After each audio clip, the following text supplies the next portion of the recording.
इसलिए मैं मैनेजर से मिलना चाहता हूँ। ये सुनते ही प्रणव जोर जोर से हंसने लगा और बोला, तुम्हें उसकी जरूरत नहीं पड़ेगी, मुझे अपना चेक दिखाओ। अभिनव ने गुस्से में प्रणव को अपना चेक दिखा दिया। प्रणव ने बिना देखे अभिनव और बाकी लोगों की आंखों के सामने चेक फाड़ दिया। अभिनव प्रणव पर चिल्ला उठा, तुम्हारा दिमाग खराब है क्या? सिक्योरिटी को बुलाओ और इस आदमी को अभी के अभी बाहर निकलवाओ यहाँ से। फर्जी चेक लाकर बैंक वालों को बेवकूफ बनाता है। अभी पुलिस बुलाकर तुझे अंदर करवाता हूँ। इधर अभिनव ने अपने फाड़े गए चेक के टुकड़ों को मुट्ठी में भरा और गुस्से में अपनी मुट्ठी भींच ली। इतने में सिक्योरिटी वाले आए और उन्होंने अभिनव को चारों तरफ से घेर लिया। छोड़ो मुझे, छोड़ो, अभिनव ने कहा और गार्ड्स के हाथ से खुद को छुड़ाने की कोशिश करने लगा, लेकिन वो लोग उसे छोड़ नहीं रहे थे। क्या हो रहा है यहाँ? यह आवाज और किसी की नहीं बल्कि बलराज की थी। उसने अभिनव को दूर से ही पहचान लिया था। बलराज को देखते ही अभिनव की जान में जान आ गई थी। अब कोई उसका कुछ नहीं बिगाड़ सकता था। प्रणव ने बलराज की तरफ देखा और बोला, सॉरी सर, मुझे पता नहीं था कि आप इस तरह यहाँ आ जाएंगे। मैं तो बस इस आदमी को फर्जीवाड़ा करने से रोकने की कोशिश कर रहा था।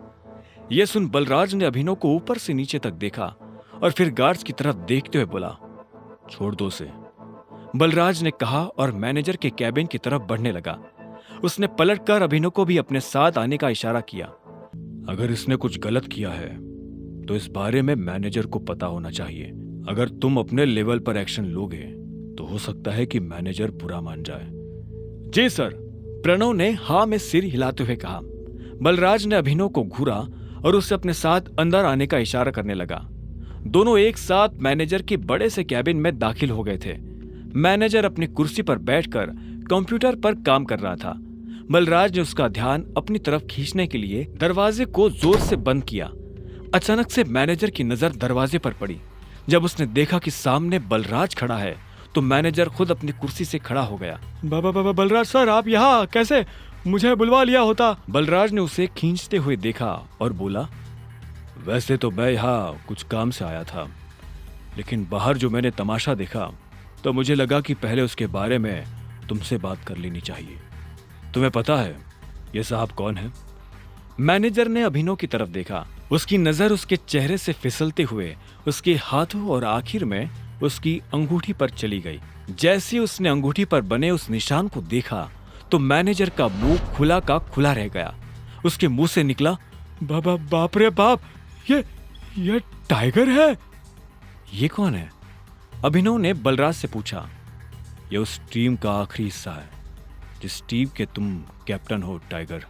इससे पहले कि अभिनव कुछ कह पाता, मैनेजर उसके पैरों में आकर गिरा और बोला, टाइगर, आपको यहाँ कितनी देर हुई और मैं आपके लिए क्या कर सकता हूँ? फिलहाल तो आप मेरे पैरों में से उठ जाइए। आपको और इनको छोड़कर किसी को नहीं पता कि मैं टाइगर हूँ, अभिनव ने कहा।